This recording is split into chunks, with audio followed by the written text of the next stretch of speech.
मित्रांनो नमस्कार. Royal life with pets या आपल्या यूट्यूब चॅनलवर मी आशिष सावंत आपल्या सर्वांचं पुन्हा एकदा सहर्ष स्वागत करतो. सध्याच्या या चालू सीझनमध्ये महाराष्ट्रात आपल्या गतीनं धुमाकूळ घातलेली कॉफी आज आपल्या सर्वांच्या समोर आहे. ही कॉफी नेमकी कोण आहे, हिचं कोणतं गाव कोणतं आहे, हिचे मालक कोण आहेत आणि या कॉफीच्या मालकांची ओळख या कॉफीमुळं पूर्ण आता सध्या महाराष्ट्राला होते. तर याआधी आपण सुरुवातीला मालकाची ओळख आधी आपण करून घेत होतो, पण आज आपण कॉफीपासून ओळख करून घ्यायची की नेमकी कोणत्या ब्लड लाईनची फिमेल आहे. सर्व महाराष्ट्राला उत्सुकता लागली. जी नवीन मंडळी आहेत त्यांचे बऱ्याच जणांचे कमेंट येत असतात की कॉफीवर सुद्धा आता कमेंट येतात मला की तुम्ही या फिमेलवर एक व्हिडिओ शूट करा. तर आपण त्यासाठीच त्यांच्या मालकांच्या घरी आलो आहे. तर मालकांचं नाव आहे आकाश जिमरे. तर आकाशदा, पहिल्यांदा तुमचं मी आपल्या चॅनलवर स्वागत करतो. धन्यवाद. या फिमेलमुळे तुमची आज ओळख सर्व महाराष्ट्रात आहे. तर मला पहिल्यांदा या फिमेलबद्दल डिटेल पाहिजे. हिची ब्लड लाईन काय आहे, ही तुम्ही कोणाकडून घेतली आणि कसा प्रवास आजपर्यंत हिचा झाला. हिच्या आईचं नाव राजमाता एक्सप्रेस लक्ष्मी आणि बापाचं नाव अपेक्ष चित्रा. पंजाबमध्ये त्यानं 4 गाड्या मारल्या. तो हे पिल्लू असताना पण आणलेलं, एक 3 महिन्याचं असताना एक पिल्लू घेऊन आलेलो. हे कोणाकडून घेतलं होतं? वलेकरांनी, तानाजी दादा वलेकर यांच्याकडून आणली होती फिमेल. तर बघा मित्रांनो, आपण जे पहिलवान तानाजी वलेकर आहेत उंबरमळ्याचे, यांची सुद्धा आपण मुलाखत घेतली होती. त्यांच्याकडे एक फिमेल होती लक्ष्मी. लक्ष्मीची मुलगी राजलक्ष्मी. होय होय, परत लक्ष्मीचं. हां, लक्ष्मी मुलगी राजलक्ष्मी सर्वांना माहिती आहे. त्या लक्ष्मीला मेट केला होता ॲपेक्स, बरोबर ना? ॲपेक्स आणि लक्ष्मी यांची मुलगी आहे. तुम्ही किती महिन्यात असताना आणलं होतं? 3 महिन्याचे होते. 3 महिन्याचं असताना आणलं होतं. हो. आता या फिमेल तुमची संपूर्ण महाराष्ट्रात ओळख करून दिली. होय होय. आकाश जिमरे हे नाव संपूर्ण महाराष्ट्रात ओळखलं जाते फक्त कॉफीमुळे.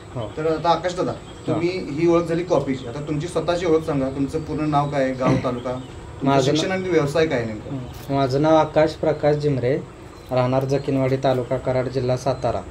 माझं शिक्षण 13वी झालं आहे. मी आता म्हणजे नोकरीलाच आहे सध्या. तर या क्षेत्रात नेमकं उतरण्यामागचं कारण काय आणि तुम्ही या क्षेत्रात उतरला कधीपासून? सुरुवात तुमचा पहिला श्वान कोणता होता, कोणाकडून घेतला? या क्षेत्रात 2019ला उतरलो. त्यावेळी आपले उपाध्यक्ष ग्रहणच्या अनिकेत डुबल यांच्या लुसीचा आणि ब्लू डायमंडची एक फिमेल घेतली होती, ब्लू एंजल नावाने. ते चांगले झाले, फक्त ज्या वयात पाळायचं होतं त्या वयात तिचं निधन झालं. मग ते झाल्यानंतर जरा म्हणलं काहीतरी आता नात काय सुटणार नाही. मग एक फिमेल घ्यायची चांगलं डोक्यात होतं. मग लाईन कुठले घ्यायची ह्याच्यावरच चाललं होतं. मग एक डोक्यात आलं की लक्ष्मीची लाईन चांगली आहे, त्या लाईनचं एक पिल्लू घ्यावं. मग त्यासाठी आम्ही एक 2-3 महिने वाट बघितली. मग त्यानंतर मग ज्यावेळी पिल्लं झाली त्यावेळी चॉईस करून ही पिल्लू घेतलं आम्ही. आता कॉफी तुम्ही रेसवर कधीपासून उतरवता, म्हणजे कोणत्या वयापासून तुम्ही या फिमेलला रेसवर उतरवायला चालू केलं? उतरली तशी 14-15 महिन्याची, पण जास्त तिला पळवली नाही आम्ही त्या वयात. का तर त्या वयात कुत्री पळते, ते म्हणजे श्वान पळतात त्या वयात, पण परत जास्त पळत नाहीत, म्हणजे यंग वयात त्यांच्या. त्यानंतर मग ते डोक्यात घेऊनच, कारण आईच मुळात लेट पळाली, बरोबर, आईची. त्यामुळं म्हणलं आई शेवटी तिचं पिल्लं आहे, म्हणजे काहीतरी तिचं ब्लड आहे म्हणल्यावर काहीतरी तिचा गुणधर्म असणारच. त्यानं आम्ही पण खचलो नाही. 14-15 महिन्याचे होते त्यावेळी एवढं काही स्पीड पकडत नव्हते. आम्ही पण काही नाराज झालो नाही. बरेच जण म्हणले की तुम्हाला काय श्वान पळवा येत नाहीत, तुम्ही नवीन आहेसा, तुम्ही काय पळवणार नाहीसा, तुम्ही नुसते इन्स्टाबाजी हवा बिवा करणार. पण नाही, 2 वर्ष झाल्यावर तिनंच त्यांना दाखवून दिलं की मी काय आहे ते. तर बघा मित्रांनो, सध्या आपण बघतोय महाराष्ट्रात बऱ्यापैकी जे आपले ग्राउंड लवर्स आहेत किंवा जे श्वानच्या क्षेत्रात नवीन मित्र आपले जे उतरत आहेत, प्रत्येकांचा कल असतोय पिल्लू लवकर पार्टिसिपेट करण्यात, बरोबर ना? हो. म्हणजे 6-7 महिन्यापासूनच ट्रेनिंग चालू होती काही जणांची.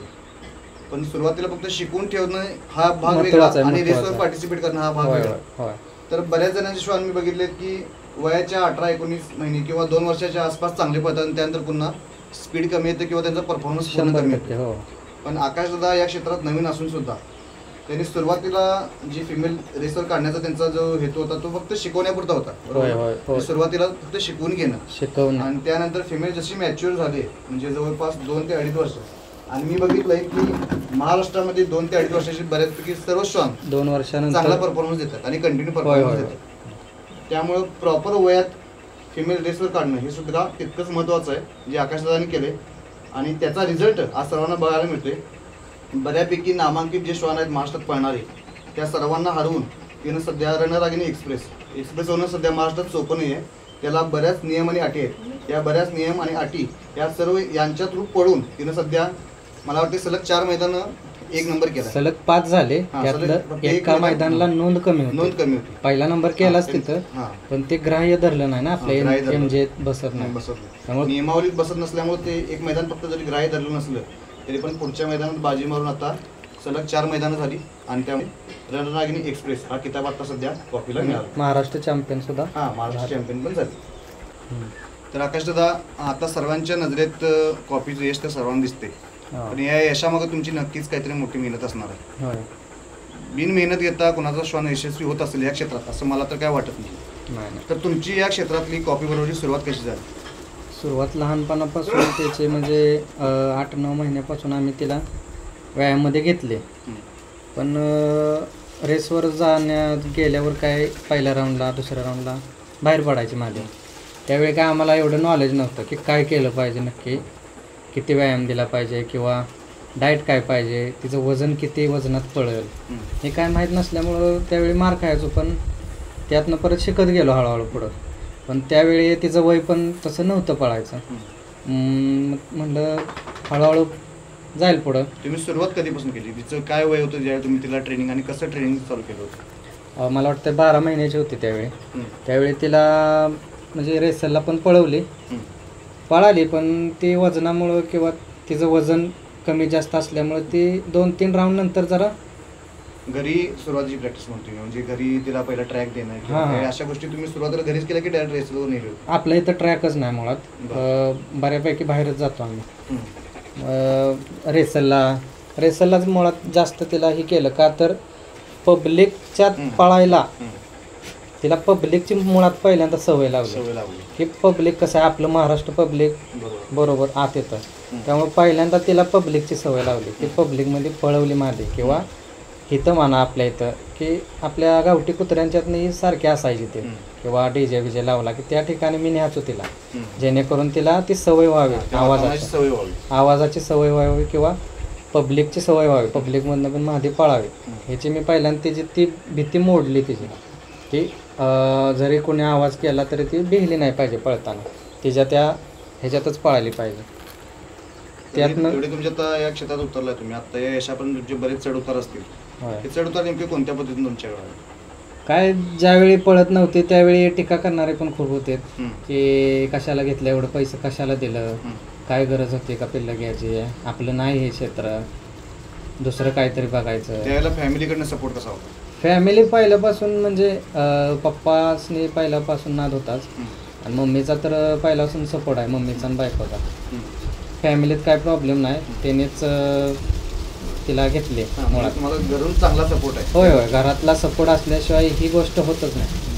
आणि आपण कामाला गेल्यावर घरातलेच बघतात ना सगळं, बरोबर. घरातला सपोर्ट आहे मुळात, सपोर्ट महत्वाचा. होय होय. तर आकाश आता सध्याचा सीझन हा एप्रिल-मेचा सीझन आहे. या सीझनमध्ये ऊन वगैरे पण भरपूर आहे, उष्णता हवी जास्त आहे आणि या सीझनमध्ये सुद्धा चांगला आणि कंटिन्यू परफॉर्मन्स देणं पण तितकंच महत्त्वाचं आहे. तर अशा या उन्हाच्या सीझनमध्ये सुद्धा फिमेल चांगला परफॉर्मन्स देते.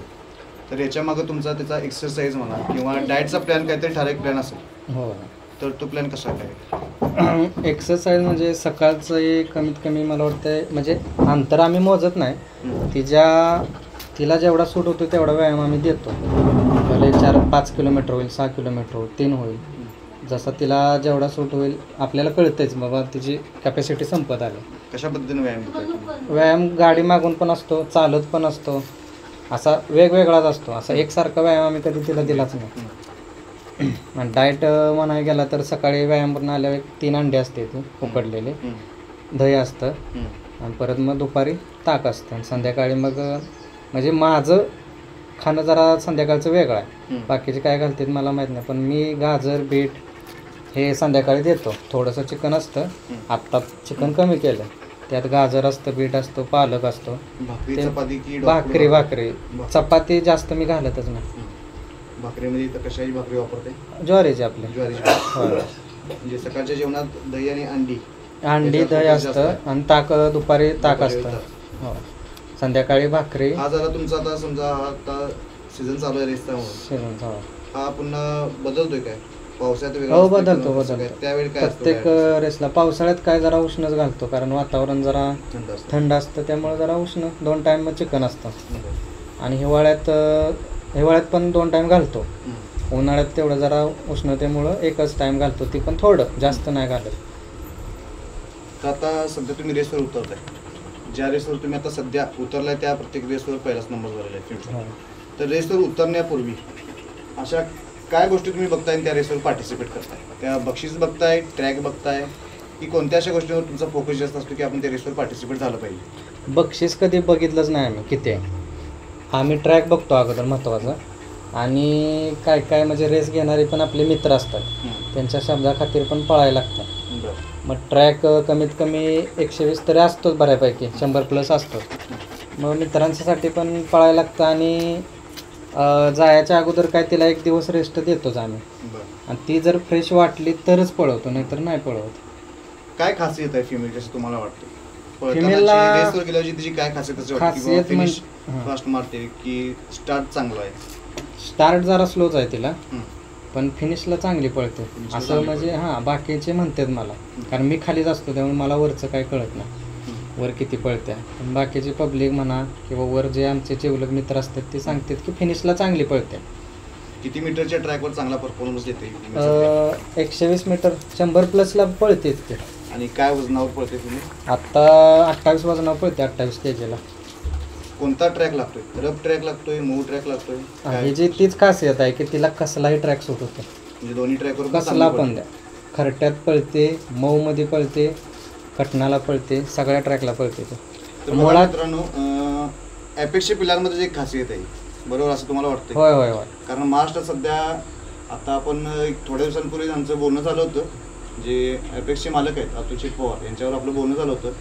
आमचा बऱ्याच वेळा संपर्क झाला आहे की आपण मुलाखत करूया, पण काही कारणास्तव लेट होत गेला आणि काही दिवसांपूर्वी अपेक्षचा पण मृत्यू झाला. होय. ती एक मुलाखत आमची चुकली. पण अपेक्षने जो रिझल्ट दिला आहे महाराष्ट्रात, त्यातली बऱ्यापैकी जे शॉन आहेत ते कंटिन्यू परफॉर्मन्स देतात.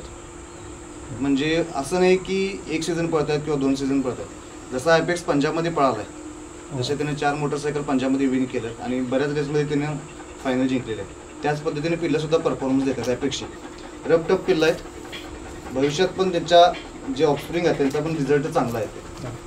त्यामुळे बघा, कॉपीने पण सेम रिझल्ट दिला आहे. जसं आकाश दादा म्हणतात की ट्रॅकची कंडिशन महत्त्वाची नाही, फक्त शॉनांची कंडिशन चांगली असणं महत्त्वाचं आहे. अपेक्षा पिल्लांसाठी तिने प्रत्येक ट्रॅकवर चांगला परफॉर्मन्स दिला. म्हणजे ट्रॅक आपलं- मऊ जरी असेल आणि रफ जरी असेल. हिच्याबद्दल फक्त की हिला मी ट्रॅक बघून, म्हणजे हिला चालतो ट्रॅक कुठला आहे, हं. मला बाकींच्या श्वानांचं माहीत नाही, पण हिला चालतो म्हणून आम्ही हिला पळवतो. हां. म्हणजे मित्रांनी घेतलं किंवा काय त्यासाठी. आणि हिची एक खासियत म्हणजे हिला पट्ट्या लावायलाच लागत नाही पायाला. पायानं बिन पट्ट्या पट्ट्याच्या आत्तापर्यंत एकाही मैदानात तिला पट्टी लावली नाही पायाला. पट्टीला पळतच नाही ती. बरं, यासाठी काय करायला लागत असलं असं तुम्हाला वाटतं? समजा आताच्या ब्लड लाईनमध्ये एक गोष्ट आहे की बाबा पायाकडून रफ टफ आहे फिमेल, तरी पण जर नवीन एखाद्या माणसाला ट्रॅकवर उतरवायचं तर पायाला पट्ट्या लावणं किती महत्त्वाचं आहे? नाही, काय काय पायाला नाजूक असतात. हिला लहानपणापासून म्हणजे घेतल्यापासून का नाही, ही मुळात मातीतच होते.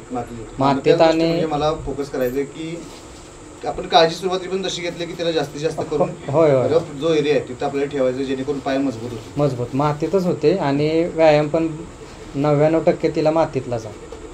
खडकातला म्हणजे खरट्यातला म्हणा तसाच व्यायाम आहे. त्यामुळे त्या पायाला ती सवयच झाली, सवय झाली. त्यामुळे तिला ते पळताना काही जाणवतच नाही मुळात. तर आता जे तुम्ही फूडचं आता नियोजन सांगितलं की बाबा सकाळी 10 काय असेल ती अंडी 3 दही, हिचं टायमिंग काय असते आणि या फूडसोबत तुम्ही सप्लिमेंट कोणत्या वापरता? सकाळी व्यायाम आम्हाला घरी यायला तरी 7-7:30 वाजतात. आल्यानंतर मग तिला अंडे आणि दही असतं आणि परत मग ताक असतं. आणि ताकात मग आपलं सेट प्रो म्हणून पावडर आहे प्रोटीनचं, ते आम्ही 1 चमचा देतो आपलं. आणि वेंकल्प म्हणून आपलं कॅल्शियमचं आहे, ते आपलं आठवड्यातनं एकदा देतो. का तर आपलं पळून पळून हाडाची झीज होते असं म्हणतात, म्हणून आपलं देतो. बाकी काय नाही तिला. बाकीचे औषधं फक्त मसल गेनर सेट प्रो जे प्रोटीन वे प्रोटीन हां तेवढंच, आणि कॅल्शियम, बाकी काय देत नाही. कारण मुळात आमचं औषधापेक्षा खाण्यावर जास्त जोर असतो. मुळात संध्याकाळी म्हणा पालक गाजर बीट असतं म्हणजे भाजीपाल्यात बऱ्यापैकी हां न्यूट्रिशन तिला न्यूट्रिशन पूर्ण जातं female. बऱ्यापैकी तिला ते सूट होतं सगळं खाणं. डिवॉर्मिंगचं शेड्यूल कसं काय? डिवर्मिंग तुम्ही जे तुमची मुलाखत बघितली तिथंच आम्ही तसंच हे करतो की 2-2.5 महिन्यानंतर दिल्यानंतर 21 दिवसानं देतो तिला. रिपीट ते तुमचंच आम्ही तुमच्या मुलाखतीतनं शिकलोय. आम्हाला सांगणारं कोण नाही बऱ्यापैकी. आत्ता सल्लं चांगलं मिळते ते, पण ह्याच्या अगोदर आम्हाला सांगणारं कोण नव्हतं. म्हणजे नीट मुलाखतीचा थोडा फायदा चालू झाला. तुमच्या मुलाखती सगळ्या बघितल्या तुम्ही, त्यातनंच मी शिकत गेलो. त्यातूनच चांगलं काय मादीला आपल्या काय सूट होईल तेच करत गेलो. आणि तिनं तसं मुलाखती बघणं पण महत्वाचं नाही, त्या मुलाखतींमधनं स्वतः वापर करणं अभ्यास बरोबर करणं, आहे. कोणत्या गोष्टीचा रिझल्ट आपल्या श्वानासाठी चांगला येतो त्या गोष्टी पण. कारण कसं आहे, प्रत्येकाने सांगितलेले प्रयोग आपण करू शकत नाही करू शकत.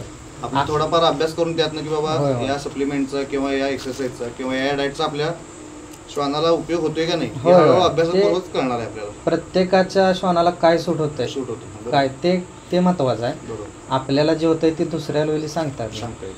प्रत्येकाचं वेगवेगळं आहे. प्रत्येकात जसं मी करतोय तसं दुसऱ्याला पण ती सूट होईल खाणं हां हे सांगता किंवा व्यायाम ते सांगू शकत नाही ना. प्रत्येकाची लाईन वेगळी आली, प्रत्येकाचा स्वभाव वेगळा आला श्वानाचा, त्यामुळे सांगू शकत नाही. जे मला वाटतं योग्य तेच मी तिला करतो खाणं किंवा. आणि ते मुळात स्वभावाला एक नंबर आहे. काय पण द्या तिला खाण्या, कधी नाही म्हणजे राखलंच नाही तिने. आणि आत्तापर्यंत कधी आजारी पडले नाही. आत्ता फक्त जरा मध्ये वीक झाली होती, जरा तिच्या पोटात गॅस वगैरे झालेला, त्यामुळे मादी जरा थांबली होती एक्सप्रेससाठी. काय ना वाटलं की संपली मादी, काय आता पळत नाही वाटतं. पण परवा तिनं दाखवलं.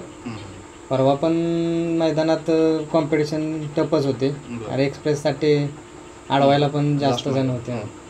पण झालं त्यातनं, पण पळाली माझी चांगली काल, झाली एक्सप्रेस. एक स्वप्न होतं म्हणजे तिच्याकडून अपेक्षाच नव्हती आम्हाला की एवढं नाव करल.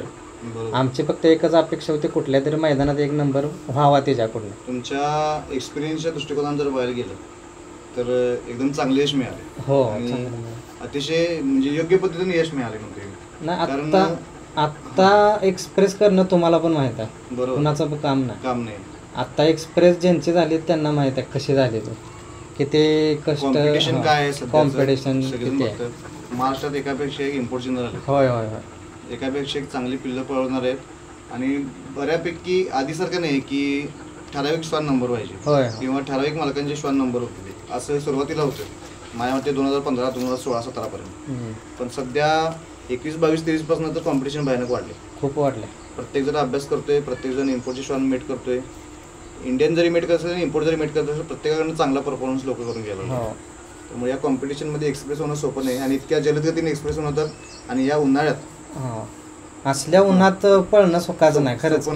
मी मादी मुळात उन्हात पळवणारच नव्हतो आत्ता, पण आता सगळे म्हणले ते मित्रमंडळी की एवढी पळाले तर एक मैदान राहिलंय पळवा. मी आत्ता पळवणारच नव्हतो. मला पदाशी काय म्हणजे एवढं ही नाही मला, बरोबर. कारण मला अनेक दादा म्हणले होते की पदासाठी पळू नका, महादेकडे बघून पळा. महादेकडे बघूनच आम्ही पळत होतो. शेवटी मित्रांचंच मैदान होतं, त्यांनी पण रिक्वेस्ट केली की पळवा महादेला, त्यामुळं गेलो तिथं. पण महादे त्यावेळी पण एवढे आजारातनं उठलेले, त्यामुळं काय एवढं वाटलं नाही ते नंबर करल. आम्ही काय त्या हेतून गेलोच नव्हतो की एक्सप्रेस आज होणार आणि पळूच. पण जशी वर गेली मग म्हणलं आता आम्हाला पण माहीत आहे ती 4 राऊंड काढल्यानंतर मग नाम जाते. आणि तिचं आत्ता पण इतिहास आहे आपल्या विरागत की फायनलला उभी राहिली की 2 नंबर केलेला नाही, पहिलाच केला.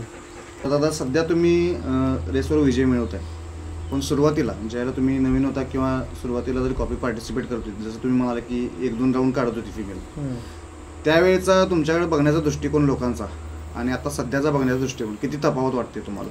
नाही, पहिले 2ऱ्या 3ऱ्या राऊंडला मार खाल्ल्यावर कोण म्हणजे इज्जत देत नव्हतं आणि कोण सांगत नव्हतं खरं की काय करते ते काय नाही. त्यांना वाटायचं की ही काय पळत नाही, ह्यांना काय सांगून उपयोग नाही. तिनं परत पळायला लागल्यावर मग बोलायला लागलेत सगळे असं करा तसं, असं झालं. म्हणजे ते न दृष्टिकोन बदलतोय माणसाचा पूर्ण बघायचा. होय होय. ज्यावेळेला तुमच्याकडे सुरुवातीला रेसवर तुमच्याकडे कोण बघत पण नसेल किंवा तुम्हाला कोण ओळखतच नव्हतं मला, ज्या तुमच्या ओळखी तुम्ही स्वतःहून केल्या ओळखी या तुमच्या ओळखी होत्या. होय. पण आता तुमच्यावर ओळख करून घेण्यासाठी बरेच जण उत्सुक असतात. का तर फक्त हे आपल्या नादामुळे किंवा फक्त कॉपीमुळे? त्याच्यामुळंच झाले ओळख. माझी जी आत्ता ओळख आहे ती कॉपीमुळंच आहे.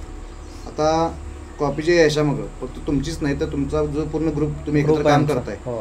किंवा तुमचा फॅमिली जरी सपोर्ट असेल, या सगळ्या सपोर्टमुळेच तुम्ही आजपर्यंत किंवा या कॉपीचा आता जो परफॉर्मन्स सर्वांना दिसतोय महाराष्ट्रात. आता ॲक्च्युअल रेसवर गेल्यावर नेमकं त्या तुमचं मॅनेजमेंट कसं असतं? आता रेसवर बघा आमचा ग्रुप तसा मोठा आहे पोरांचा, पण सगळे तिच्यासाठी येते ते, माझ्यासाठी कोण येत नाही. ती पळायला आहे म्हणल्यावर पोरं कुठं पण येते ते, गाडीहून येते ते, कोण म्हणत नाही की मला गाडीतनंच नाही. टू व्हीलरवरनं सुद्धा येते ते. सकाळी जाताना काय तिला आंघोळ घातली की 1-2 अंडी घालतो, दही घालतो आणि डायरेक्ट मैदानात गेल्यावर काय मग तिला विश्रांती देतो. कधी आपला नंबर येईल पळायचा त्यावेळी मग तिला डायरेक्ट काय तिला पहिल्याला काय म्हणजे काय करायला लागत नाही, पळते. पळून आल्यानंतर मग काय गार करणे, ग्लुकॉन-डी देणे, मध देणे झालं. आणि मुळात तिला आत्ता जी पळत्या ती नारळ पाण्यामुळं, नारळ पाण्याचा इफेक्ट तिला चांगला झाला. नारळ पाणी शरीरात. नारळ पाणी तुम्ही कंटिन्यू रेसवर देताय आणि आधी पण देताय की फक्त रेस दिवशी? नाही, रेस वेळीच. आधी दिवशीच? हो, रेस वेळीच देतो, आधी नाही देत तिला. ती नारळ पाण्याने तिला ती एनर्जी परत येते. तरी काय प्रमाण असायला पाहिजे नारळ पाणी द्यायचं? थोडं देतो आम्ही, मला वाटतंय 5-6 चमचा असतील अंदाज. फेऱ्यानंतर? हो, फेऱ्यानंतर. प्रत्येक फेऱ्यानंतर ग्लुकॉन-डी नारळ पाणी देतो. आता हा जर तुमचा ग्रुपचा परफॉर्मन्स तुमचा कसा असतोय रेसवर, म्हणजे सोडताना कोण सोडतंय, पकडणार वर कसं असते आणि हे मॅनेजमेंट कसं करता तुम्ही एका वेळेला सगळं? कारण तितक्या फास्ट राऊंड पण चालू असतात, सगळे हँडल होणं, फिमेल वरून खाली आणणं, गार करणं, पुन्हा वॉर्मअप देणं, पुन्हा एका दुसरा फेरा दाखवणं, या गोष्टी कशा मॅनेज करता तुम्ही? खाली सोडायला आम्ही दोघं भाऊ असतो आणि वर धरायला ह्या असतो आणि बाकीचं करायला आमची ग्रुप असतो सगळा. म्हणजे मादीला खाली आणणे, बाकी गारबीर करणे, सगळे वारही घालायला असते ते. हो, खाली फक्त आम्ही दोघं असतो सोडायला. वर मग मध्ये असते ते काय वर असते ते फिनिशला धरायला. असं आहे शेड्यूल त्याचं. रेस दिवशी डाएट प्लॅन काय म्हटलं तुम्ही? सकाळी अंडी घालतो आणि दही घालतो, बाकी काय नसतं तिला असं वेगळं काय घालत नाही. रेसच्या आदल्या दिवशी कसं काय जेवण रेसच्या आदल्या दिवशी रेस्ट असते एक दिवस. त्याच्या अगोदर पवनी टाकली तर टाकतो, नाही तर मग नसतेच, आपला व्यायाम असतो. त्यावेळी खाणं काय आहे ते रेग्युलर असतं आपलं. चिकन म्हणा, गाजर बीट, सकाळचं दही, कारण आता उन्हाळा आहे त्यामुळे दही ताक चालूच आहे. बाकी असं उष्णतेचं जास्त घालत नाही. चिकन पण 1-2-3 पीसेस टाकतो, जास्त नाही टाकत. आता हे झालं रेसच्या आधीचं प्लॅनिंग, रेस दिवशीचं प्लॅनिंग. रेस करून आल्यानंतर संध्याकाळी किंवा दुसऱ्या दिवशी तर त्यावेळेला कसं काय शेड्यूल असते? संध्याकाळी मध्ये आल्यानंतर तिला ट्रेसच असतो मुळात. बरोबर. त्यानंतर आम्ही तिला गरम पाण्यानं आंघोळ घालतो. म्हणजे एक आम्हाला तिचा म्हणजे थकवा हा, कारण जे केलंय ते तिला सूट झालं ते, तीच आम्ही केलं. कारण पहिला नंबर केला तेच शेड्यूल पुढल्या मैदानात ठेवलं, तिथं पण सक्सेस झालं, तेच ठेवलं पुढं, तेच करत आलो. असं म्हणजे अभ्यास पूर्ण तुम्ही या सगळ्या गोष्टी करायला लागला? होय होय. मला लक्षात येत असेल की बाबा काय केल्यानंतर परफॉर्मन्स आहे तो टिकून राहतो किंवा चांगला होतोय अजून. हो, बरोबर ना?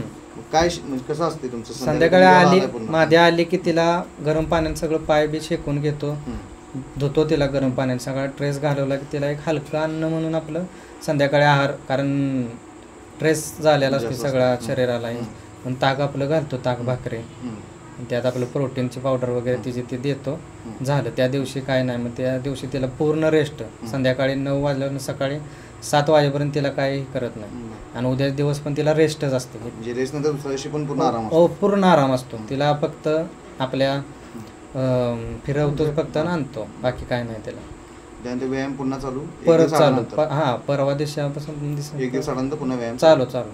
म्हणजे असा डायरेक्ट व्यायाम देत नाही आम्ही, जास्त हळूहळू वाढवतो. तरी 2 रेसमध्ये तुमचा काय गॅप असतो? आणि अशी समजा रेसमध्ये अंतर जर तुम्हाला ठेवायचं असेल तर मधल्या पिरियडमध्ये तुम्ही पुन्हा ट्रॅक वगैरे प्रॅक्टिस देताय, फेरे वगैरे देताय किंवा कसं काय? नाही, तिचा एक 8-10 दिवसाचा गॅप असतोच, म्हणजे माझ्या हिशोबाने. म्हणजे 2 रेसमध्ये? हा, 2 रेसमध्ये एक 8 दिवसाचा असतो, 10 दिवसा, म्हणजे फेऱ्यावर राहतं तिच्या. बाबा ह्या फेऱ्याला जर 2च फेरं पळाली तर एक 5-6 दिवसानं ठीक आहे पळवणं.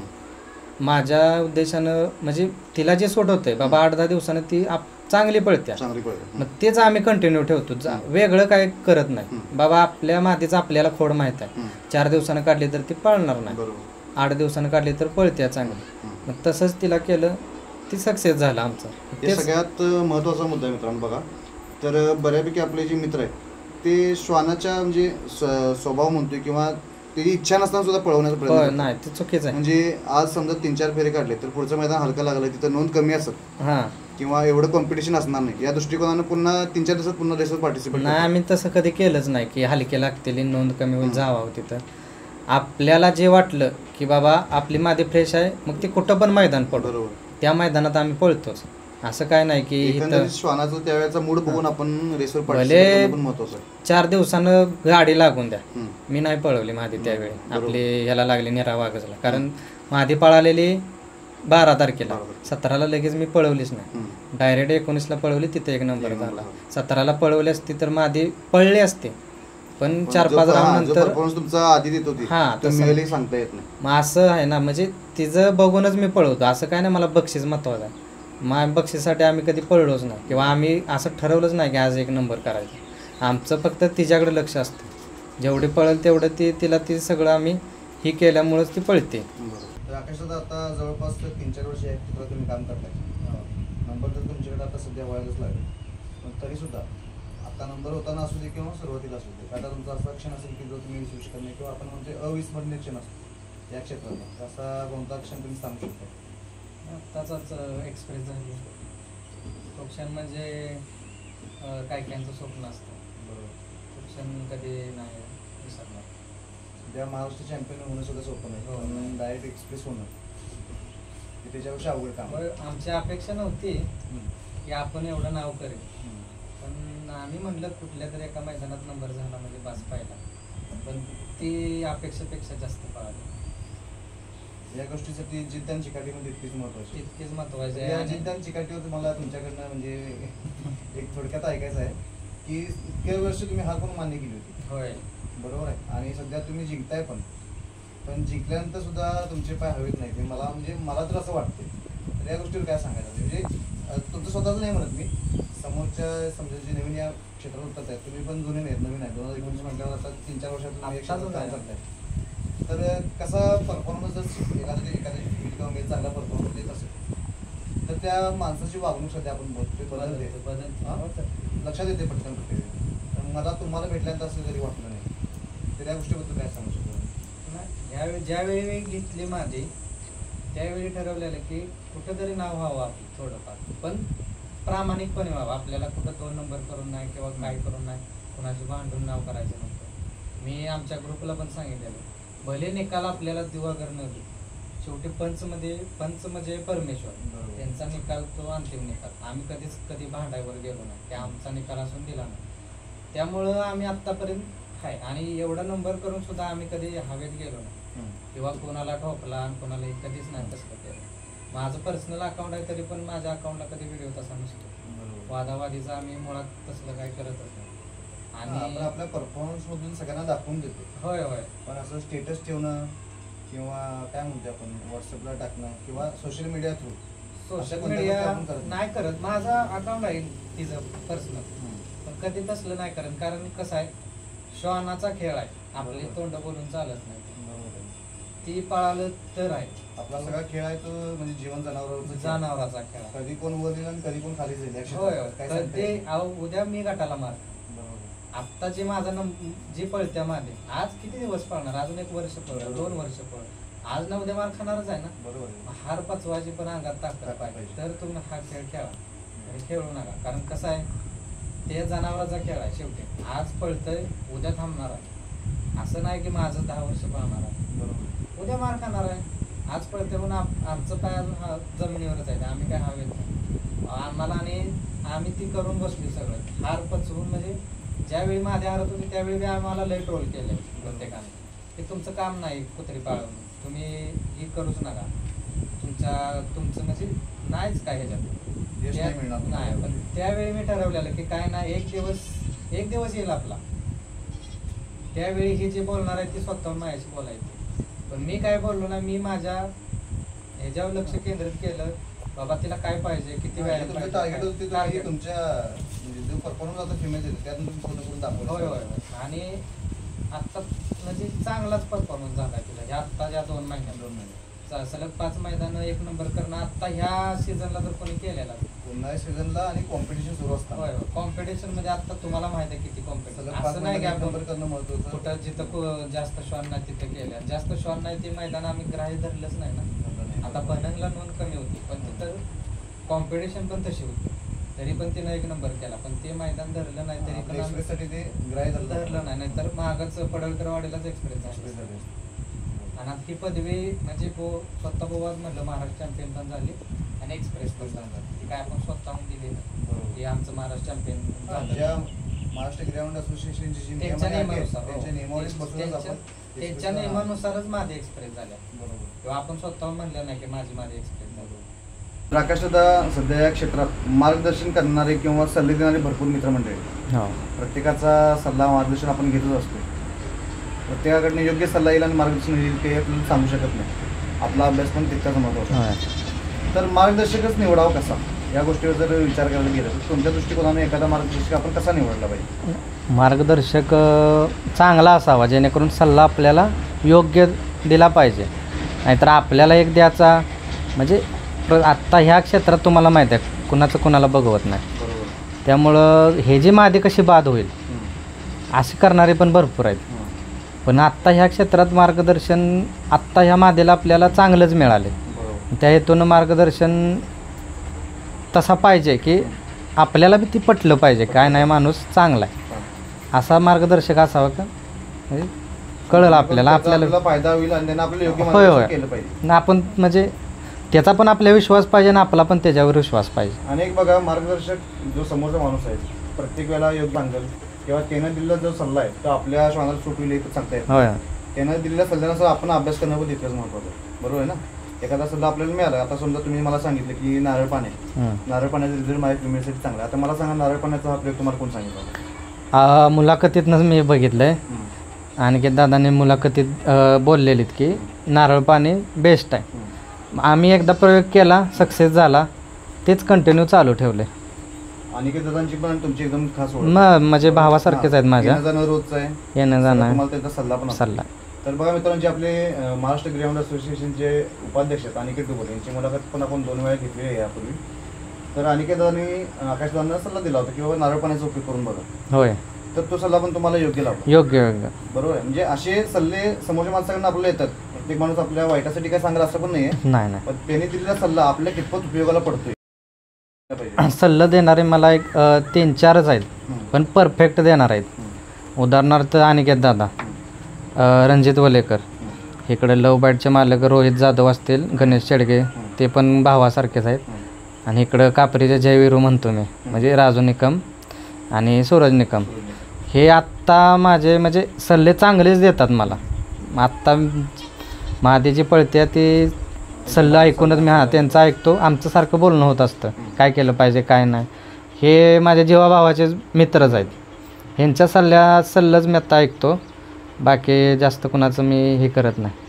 हे जर आता मार्गदर्शक किंवा सल्ला जी तुम्हाला देतात तुम्ही तुमची नावं सांगितली. हो आता तुम्ही या क्षेत्रात उतरताय प्रत्येकाला आपला श्वान प्रियच असतो. होय. तर आपल्या श्वाना व्यतिरिक्त तुम्हाला महाराष्ट्रामध्ये कोणता आणि श्वान आवडतो आणि का? एकच श्वान होऊन गेला ते सगळ्यांचा फेवरेट आहे लाडू.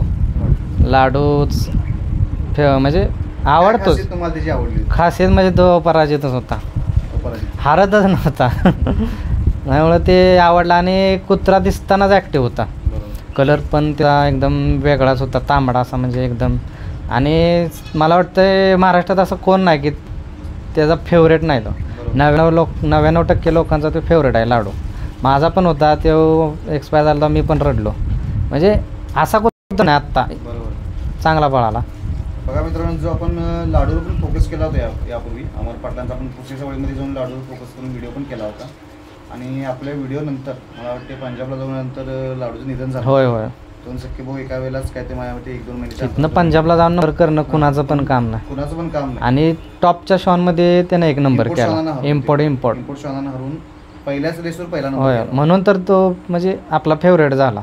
इथं पळतच होता पण तिथं जाऊन नंबर करणं सुखाचं नाही. आपल्यातले किती जरी गेले ते पण तसा आपल्या महाराष्ट्रातला कुत्रा पळाला नाही तसा तिथं एकमेव पळाला. त्यामुळं ते फेवरेटच आपला कायमच फेवरेट ऑल टाईम. आता 2019 पासून तुम्ही काम करताय बरेच बदल आपल्या या क्षेत्रात झालेले आहेत. म्हणजे ज्या रेस होतात अगदी सुरुवातीला ज्या रेस होत्या आणि आत्ताच्या रेस होत्या अगदी प्रोफेशनल पण आपण या रेसमध्ये आता सध्या येतो महाराष्ट्रामध्ये. तरीसुद्धा यातून सुद्धा काही अपेक्षित बदल तुम्हाला असतील की तुम्ही पार्टिसिपेट किंवा स्पर्धक म्हणून काम करताय, तुम्हाला पण असं वाटत असेल की काहीतरी अजून बदल झाले पाहिजे. असे कोणते बदल की जे लवकर अपेक्षित आहेत तुम्हाला? मुळात ट्रॅक महत्त्वाचा पाहिजे. पहिल्यांदा ट्रॅक कमीत कमी 100+ म्हणजे 120, 130 किंवा 110 असावा आणि ट्रॅक तसा पाहिजे. आणि त्याचा व्हिडिओ तुम्ही 1-2 दिवस अगोदर पाठवा ग्रुपला, जेणेकरून जे स्पर्धक येणार आहेत त्यांना कळून द्या की ट्रॅक कसा आहे. काय होतं आहे, फोटो टाकताय अर्धा, तिथं गेल्यावर परत फोटो बघितल्यावर काय श्वान पळत नाही, परत ते माघारी, म्हणजे नुकसानच आहे त्यांचं थोडक्यात. ट्रॅकचा फोटो टाका आणि मुळात आपलं पब्लिक आत येतं, त्यासाठी तुम्ही बॅरिगेट लावलं तर अतिउत्तम आहे, जेणेकरून कोण आत येऊ नये की श्वानाला पळताना कुठलाही त्रास होऊ नये, इजा होऊ नये. आणि पुढं जेणेकरून बावला थांबायला 30 मीटर असतं, त्याच्या पुढंही 30 मीटर ठेवा, 30-40 मीटर. जेवढं जास्त ठेवलं तेवढं चांगलं आहे, कारण काय श्वानांना ब्रेक लागत नाही. त्यामुळं पुढं काय तिला म्हणजे श्वानांना थटण्यासारखं काय नसावं, बांध किंवा गाड्या वगैरे आपण ज्या लावतो त्या आपण काळजी घेतली पाहिजे त्याची. श्वान म्हणजे आयोजकांनी पण त्याच्यावर विचार केला पाहिजे. आपल्याबद्दल अजून घडलं नाही, पण कुणाबद्दलही घडू नये तसं. आपल्याला तसं अजून काय अनुभव आला नाही, पण मी सांगतोय की हा बदल केला पाहिजे. आणि त्यात पंच चांगलं असावेत, निस्वार्थी असावेत, जेणेकरून त्यांचा जरी श्वान असला तरी निकाल हा योग्यच दिला पाहिजे. आणि पंचांना माझ्या मते, म्हणजे माझं वैयक्तिक मत आहे की MJनं त्यांना असे 4 पंच नेमा की त्यांना MJतर्फे आपलं जे मानधन द्या, आपण पंच असं नेमा की जेणेकरून त्यांना श्वान मालकांना विचारायला नाही गेलं पाहिजे की हा निकाल कोणाचा आहे, मग त्या पंचाने पाठवायचा दुसरीकडं, त्या अनिकेत दादाकडे जाणार, अनिकेत दादा परत निकाल देणार, मग ह्यात वेळ जातोय ना. त्यामुळे पंच असं नेमा की त्यांचा मोबाईल पण चांगला असावा, जेणेकरून कोणी विचारायला गेलं तर ते क्लिअर दिसावं, कुठला म्हणजे श्वान हा पराभूत झाला किंवा जिंकला आहे हा क्लिअर मुद्दा असावा. नाहीतर काय आत्ता बघतोय मी, म्हणजे आपल्याबद्दल नाही घडलं कधी, पण घडू नये कुणाबद्दलही. पंच आत्ता 2-3 फेऱ्याला एक असते ते, परत दुसरे असते ते. कसं आहे आयोजकांची मुलं बसली, हां मग तेच की त्यांचा मोबाईल किंवा त्याचा क्वालिटीचा नसतो, मग ब्लर दिसतं हिंदी, त्याच्यावरून वाद होतो आहे. आत्ता मी बघितलं या मागल्या 4-5 मैदानात की वाद होतो आहे त्याच्यावरून. ह्याबद्दल एक केला पाहिजे माझ्या मते. माझा वैयक्तिक प्रश्न आहे, मी असं कुणालाही करत नाही, माझा वैयक्तिक प्रश्न आहे की हा बदल केला पाहिजे. आणि ट्रॅकचा पूर्ण व्हिडिओ काय 2 मिनटं लागतील तेवढा व्हिडिओ असावा, जेणेकरून व्हिडिओ आणि प्रॉपर लोकेशन महत्त्वाचं आहे. ते लोकेशन तुम्ही 2 दिवस अगोदर, एक वेळेला रेसवर वेळेत पोचत नाही त्या ह्याच्यामुळेच ना. आपल्याकडे कसं आहे, नर मादी गट वेगवेगळा असतो सुरुवातीला. हो, मादी गट सुरुवातीला पळते, नरगट नंतर पळते. काही वेळेला अशी गोष्ट पण होते की प्रॉपर लोकेशन सापडत नाही, पटकन नाही सापडत. त्यामुळे काही जणांना जी लांबच्या अंतरावरून आलं असतं कन्फ्युजन होते, रेसवर पोचायला वेळ होते, त्यामुळं जाऊन श्वान थंड करणं किंवा वॉर्मअप देणं पण होत नाही, डायरेक्ट गेल्या फेऱ्याला उभा. होय.